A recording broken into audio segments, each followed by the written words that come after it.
নমস্কার বন্ধুরা। নিজের উপর কি তোমার বিশ্বাস আছে? নিজের উপর কি তুমি বিশ্বাস করো?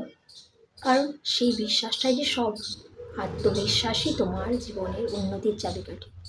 তুমি যদি তোমার উপর বিশ্বাস রাখো এবং সেই অনুযায়ী কর্ম করো, তাহলে তোমাকে কেউ হারাতে পারবে না।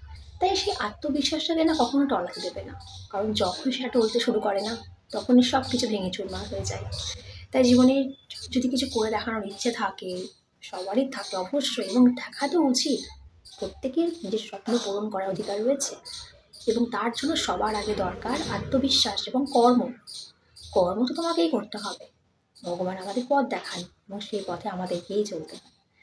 তাই যদি তোমার আত্মবিশ্বাসটা অটুট থাকে, মনে যদি জোর থাকে, হ্যাঁ, যে আমি পারবো, আমি পারবো, যখন তুমি নিজেকে বলো যে আমি পারবো, তখন কারোর সাধ্য নেই তোমাকে হারানো, কারোর সাধ্য নেই তোমাকে টলানো। কারণ তোমার বিশ্বাসই তোমাকে জয়ী করে। তাই নিজের উপর বিশ্বাস রাখাটা অত্যন্ত জরুরি।